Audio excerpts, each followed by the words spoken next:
यहाँ accountability court में उनको पेश किया गया था। मैं समझता हूँ कि शहबाज शरीफ साहब की और हमजा शहबाज की हरासत सियासी इंतकाम की बदतरीन मिसाल है। मियाँ शहबाज शरीफ ने बरस सा बरस इस सूबे की खिदमत की है और आपको इस सूबे के हर कोने में, हर शहर में, हर इलाके में आपको शहबाज शरीफ की खिदमत के निशान मिलते हैं। ये जो हफीज़ सेंटर पे आतिशज़दगी हुई है और वहाँ जो 20 लोग रूफ टॉप पे थे, अल्लाह ताला बचाने वाला है, लेकिन वो जो स्काई क्रेन्स थी वो कौन लेके आया था? शहबाज शरीफ लेके आया था। उससे पहले तो हमने कभी इस मुल्क में इस तरह की इक्विपमेंट देखी नहीं है। आप यूनिवर्सिटीज़ देखें, कॉलेजेस देखें, हॉस्पिटल्स, बर्न यूनिट्स, आप रोड नेटवर्क देखें, आप फ्लाईओवर्स देखें, आप फार्म टू मार्केट रोड्स देखें जिनका पूरे पंजाब में जाल बिछा हुआ है, और पंजाब के शहरों को देखें, आप देहात को देखें, आपको हर तरफ शहबाज शरीफ के किए हुए काम नज़र आते हैं और जो अवामी फलाह के काम हैं। इन्होंने क्या किया 2.25 साल में, सवाए इंतकाम के, गालियाँ देने के और झूठ बोलने के या महंगाई करने के, लोगों का बेड़ा गर्क करने के, लोगों के कारोबार इन्होंने तबाह करके रख दिए हैं पर लोगों के पीछे, ताकि इकॉनमी जो है उसका बिल्कुल पहले ही मेल्ट डाउन हो गया, वो तबाह बर्बाद हो जाए।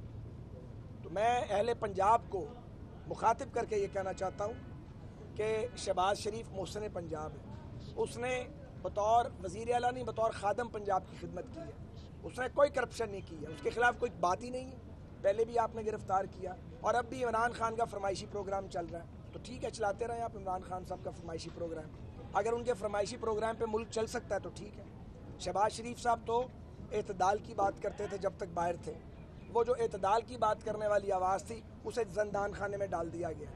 अब लड़ाई छिड़ गई है और ये लड़ाई कहाँ जाके रुकेगी कोई नहीं जानता है, लेकिन इस लड़ाई का शील्ड और क्रेडिट इमरान खान साहब को मिलेगा। जो भी इस मुल्क में होगी खराबी, तबाही, बर्बादी जिसकी भी होगी, इमरान खान साहब को उसकी शील्ड मिलेगी, क्योंकि उनका करप्शन का चूरन बिकना चाहिए, उनका मंत्रा चलना चाहिए जो नहीं चल रहा। वो अकेले ही खड़े हैं, वज़ीर आज़म उसकी चोटी पे खड़े हैं और वो समझ रहे हैं कि मैं बहुत मकबूल हूँ। मैंने आज सुबह भी कहा था, अगर आप इतने मकबूल हैं तो जलसे कीजिए ना, आए मैदान में। गुजरांवाला में और कराची में PDM का जलसा हुआ है, आप भी करके दिखाइए 2 जलसे, देखते हैं कि आप कितने पानी के अंदर हैं। तो आप गालियाँ दे के फिर ये मुंह पे हाथ फेरना, मैं ये VIP जेल नहीं होगी। कौन सी VIP जेल थी भाई? 8x12 के सेल थे, उन सेलों में हमने सब लोगों ने टाइम गुजारे हैं। सारे लोगों ने उम्र के इस हिस्से में उन्हीं सेलों में आम लोगों की तरह जेल काटी है। तो ये जेलों की धमकियाँ देना, रोज़ एक नया मुकदमा बनाना, मादर मिल्लत जिंदाबाद पे मुकदमा बना दो, तकरीर पे मुकदमा बना दो, बागी करार देना, तो ठीक है, खेलें आप पंजाब के लोगों के जज्बात के साथ। बाकियों के साथ तो पहले खेल चुके हैं, बलोचिस्तान और अपना सिंध के साथ और उस बाकी खैबर पख्तूनख्वा के लोगों के साथ। तो पंजाब बचा था, इसके वो लगाओ रगड़ा, अच्छी बात है, लेकिन ये बहुत महंगा रगड़ा है, इसकी कीमत सब ने अदा करनी है।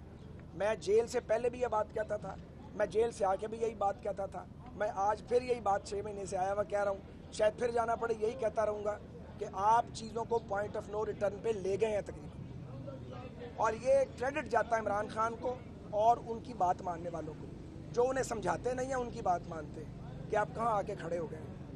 एक नफसा नफसी है, एक इंतशार है, लोगों की रोटी पूरी नहीं हो रही, लोग रो रहे हैं, और एक तरफ तो रोटी पूरी नहीं हो रही, एक तरफ पाकिस्तान की सालमियत को खतरात लाक है।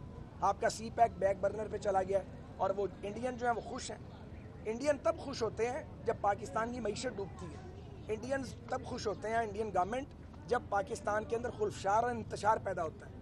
और ये इंतशार और खुल्फशार किसने पैदा किया? हमने पैदा किया। हम तो 2.25 साल ये और साल पिछला 3 साढ़े 3 साल से मार खा रहे हैं और चुप करके मार खाए जा रहे थे। पर आप चुप करके कितनी देर मार खाएंगे?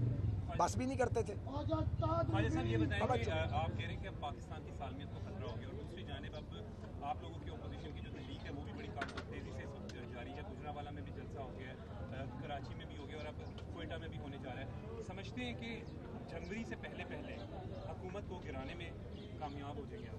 देखें, मैं बातें करता हूँ जो मुझे समझ आती हैं, मेरी समझ गलत भी हो सकती है। जो आज हालात हैं ये नहीं रहेंगे, क्योंकि जब भी अपोजिशन का इत्तेहाद बन जाता है और चल पड़ता है तो उसके कोई ना कोई नताइज तो बरामद होते हैं, डेंट तो पड़ता ही पड़ता है। अब बात यह है कि हुकूमत इसे कैसे हैंडल करती है, और अगर वज़ीर आज़म भी भड़कबाजी शुरू कर दे और धमकियाँ देनी शुरू कर दे بجائے انگیج کرنے کے وہ لڑائی یا سینے چڑھا کے شروع کر دے تو پھر سوچیں انجام کیا ہوگا. تو انجام تو اس کا ٹھیک نہیں ہے، لیکن اب ہم ایک خوفناک انجام کی طرف بڑھ رہے ہیں. اس لیے بطور ایک سیاسی کارکن کے مجھے 40-45 سال ہو گئے ہیں کام کرتے ہوئے، میری ذمہ داری ہے یہ کہنا بطور ایک ممبر پارلیمنٹ کے، اس شہر کے ایک نمائندے کے. میں یہاں سے 7 بار اسمبلی میں گیا ہوں، لوکل باڈیز میں رہا ہوں، یہیں اسٹوڈنٹ پالیٹکس کرتا رہا ہوں، درجنوں الیکشن لڑے اور الحمدللہ جیتے ہیں. میں یہ کہنے کا حق رکھتا ہوں لاہور کے ایک لسٹ میں ایک نمائندے کے طور پہ کہ حکومت پاکستان کو غلط سمت میں لے کے جا رہی ہے، حکومت پاکستان میں تقسیم کی بنیاد رکھ رہی ہے، حکومت اداروں کے بیچ لڑائی کرانا چاہتی ہے اور الزام دوسروں پر لگاتے ہیں آپ. اور آپ کے فرمائشی پروگرام ہی ختم نہیں ہوتے. وزیر اعظم صاحب، آپ کا فرمائشی پروگرام ختم ہو تو ملک کے اندر کوئی امن کی بات ہو. اگر آپ کی فرمائش یہی رہے گی کہ ان کو جکڑ دو، ان کو مار دو، ان کو جیلوں میں ڈال دو اور میں اکیلا یہاں پہ راج کروں گا، یہ کبھی ہوا نہیں ہے 72 سال میں، ابھی بھی نہیں ہوگا. صرف خرابی پیدا ہوگی اور خرابی بسیار پیدا ہوگی. خیر صاحب، آپ بھی سمجھتے کہ میاں محمد نواز شریف کی جو تقاریر ہے حالیہ وہ بھی پوائنٹ آف